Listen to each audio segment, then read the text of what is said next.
Gusto mo ba mag-apply para sa isang US visa? Alamin natin sa aking ultimate guide kung paano makakuha ng US visa. Ako po ay si Solomon Sai, ang inyong kuya ng bayan. Kuya ng bayan, naging maaasahan kapag Mga kababayan, alam natin na ang US visa ay isa sa mga pinaka-stricto at pinakamahirap na visa na pwedeng makuha sa buong mundo.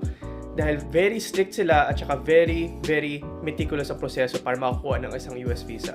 Tutulungan ko kayo ngayon kung paano makakuha ng US visa. So maraming types ng mga US visa actually. Meron tourism, business, education, immigration, etc. So maraming types ng mga US visa. Pero sa purpose ng guide natin ngayon, dahil alam ko mas maraming tao ang gusto pumunta sa US para sa tourism at saka non-immigration purposes. So ang ating ultimate guide ngayon ay para makakuha ng isang non-immigration based visa. So usually ito ay para sa tourism or visit or simpleng negosyo lamang na pupunta kayo doon para makipag-usap sa mga kakilala ninyo, para sa negosyo ninyo, pero hindi para mag-start ng negosyo doon, kundi para mag-visit lang, siguro mga a few weeks, a few months, ganun lang, hindi para tumira doon sa US. So, ano yung unang mga kailangan natin para mag-apply sa US visa? Well, first, syempre kailangan nyo ng passport ninyo, yung Philippine passport ninyo, na dapat valid pa siya, dapat meron pa siyang at least 6 months before expiry. Mas marirecommend ko na dapat 1 year before expiry bago kayo mag-apply ng US visa kasi matagal rin ang proseso para makakuha ng US visa.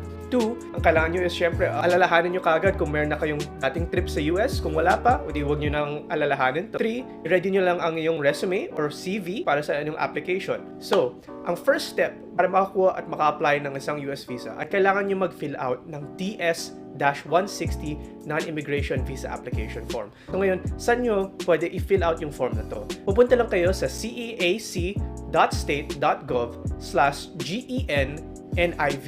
Pagpunta ninyo sa website nito, may makikita kayong page doon, apply for a non-immigrant visa. So, select nyo lang ang location ninyo, lalagay nyo na lang na galing kayong Philippines, Manila, tsaka i-enter nyo na lang yung CAPTCHA code doon at click Start an Application. Ngayon, para sa DS-160 form na to, more or less, mga 1 hour to 1.5 hour ang kailangan nyong i-allocate para i-fill out ang form na to kasi maraming mga tanong. Mga tanong is, syempre, sino ba mga magulang mo, mga full name mo, anong itinerary mo or plano mo, ba't ka pupunta sa States, nakapunta ka na ba sa States before, ang driver's license mo, meron ka bang driver's license, anong mga intention mo sa States, saan ka titira doon, saan ka nakatira dito sa Manila. Maraming mga tanong ang DS-160 form na to. Pero pag nag-start ka na ng application, alalahan nyo na lang, meron doon sa upper right corner ng application ID. Ang application ID na to ay kailangan nyong i-save, either i-write down ninyo or i-screenshot nyo itong application ID na to. Kasi kung for whatever reason, may interrupt yung inyong application form dito sa website nila na kailangan nyong i-fill out, pag type nyo yung application ID nyo, pwede nyong i-continue or i-resume ang pag-fill out ng application form ninyo.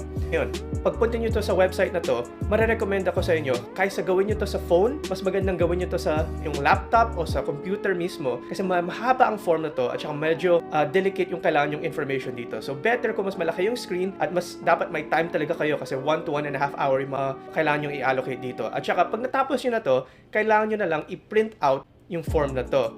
Or i-save yung barcode at i-print yung confirmation page ng barcode na to. So make sure ma-save nyo yung application ID. Kung natapos nyo na yung form, save ninyo yung barcode at saka i-print yung barcode. Kasi yun yung mga kailangan ninyong gawin. Ito yung pinaka-first step, i-complete yung DS-160 form. Ngayon, pag natapos nyo na itong DS-160 form, kailangan nyo na bayad para sa inyong visa processing fee.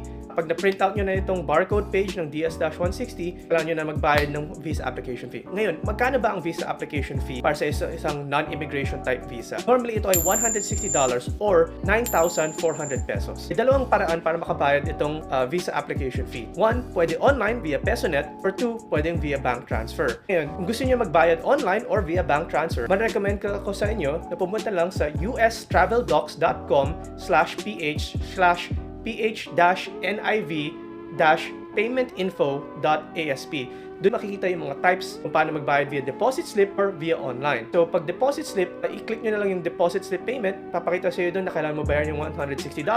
Normally, ito ay 9,400 pesos or 9,600 pesos. Depende na lang sa exchange rate ngayon. Or pwede nyo i-click yung pay online via PesoNet. So, pag nabayaran nyo na to, bago kayo makaschedule ng interview, after ng payment ninyo, plan kayo maghintay ng 4 hours. Or at least siguro bayad na lang kayo the next day kasi kailangan i-confirm pa yung payment na to. So, either to deposit slip, which is dapat makip nyo yung deposit slip na yun, or sa online payment, which is pag nabayaran nyo yan online, make sure ma-save nyo rin yung copy ng online payment na yun. Pag magsa-schedule na kayo ng interview, yung third step natin, punta na lang kayo sa us-traveldocs.com/ph/main support-contactus.asp, pwede kayo either mag-contact sa kanila online, pwede sa email nila, or sa call center nila. Ngayon, kung sa call center naman nila, kontakin nyo na lang ang 02-854-88223. Or pwede rin kayo mag-email sa kanila sa support-philippines@ustraveldocs.com para pwede na kayo mag-schedule ng interview ninyo. Ngayon, pag nag-schedule na kayo ng interview, ang fourth step naman natin, bago kayo pwede mag-interview, is kailangan ninyo mag-schedule ng isang medical examination. Ang medical examination para sa US visa ay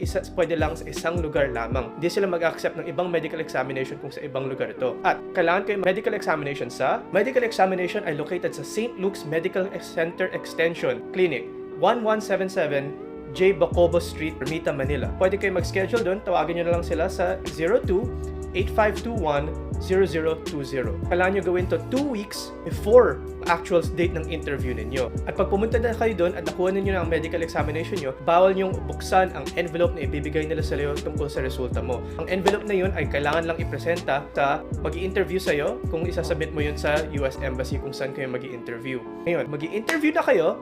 Itong actual fifth step natin, kung mag-i-interview na kayo, pupunta kayo sa US Embassy para sa interview ninyo. Make sure na dala nyo na lang lahat ng mga documents ninyo. First of all, yung DS-160 barcode approval form na na-fill out ninyo at saka na-print ninyo. Second, payment confirmation ninyo. Third, yung medical examination ninyo na nakuha from St. Luke's Center Medical Extension. Fourth, make sure na dala nyo yung passport ninyo. Alam natin na very importante yung passport na yun kasi isa-submit nyo yung passport na yun. At saka make sure na wala kayong plans na mag-travel outside of the country habang ginagawa mo itong application or sa visa application to. Kasi kukunin nila yung passport mo, sometimes 60 days pa bago nila i-return yung passport ninyo. So, ngayon, pag gagawin nyo yung interview, alam natin ang interview na to is very difficult. Meron akong ginawang video how to pass the US visa interview. Sa next video ko na lang yung panoorin yun. Kasi mahaba rin yung topic na yun at maraming kayong kailangan alamin para dun sa US visa interview. Pero pag tapos na kayo sa US visa interview, sasubmit mo na lang lahat na yun, interview sa'yo, iiwanan mo lang mga gamit mo dun.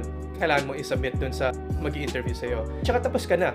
Wait 60 days na lang bago mo makuha yung passport ninyo. Normally, pwede mong ipa-deliveran yung passport sa'yo. So, kailangan rin kayo mag-register dun or ilagay nyo na lang kung saan mo gusto i-deliver yung passport ninyo. Ngayon, very difficult ang itong process na to at maraming nare-reject sa US visa. So, make sure, gawin nyo na lang lahat ng 5 steps natin dito. First, yung TS-164. Second, yung online payment or yung payment via bank transfer. Third, schedule your interview after 4 hours or the next day na lang after your confirmed payment. Fourth, schedule a medical examination sa St. Luke's Medical Extension, J. Bacobo Street, Ermita, Manila, 2 weeks before your interview. 5, go to your interview with all the documents na ginawa nyo na, with your passport, at saka make sure to pass the interview. Doon sa interview kayo, pwede ma-reject on the spot na hindi kayo bibigyan ng US visa. At saka yun lang, tayo nyo na lang, after that, kung mapasa nyo lahat yun at mapasa mo yung interview, which is very important, pwede na kayo maghintay para sa US visa nyo at sana, kung okay naman lahat ng mga sagot ninyo at okay lahat ng forms ninyo, tayo nyo na lang after 60 days or more para ang inyong US visa. At yun ang ating ultimate guide para makakuha ng US visa dito sa Pilipinas. Ako po ay si Solomon Sai, ang inyong Kuya ng Bayan. Always remember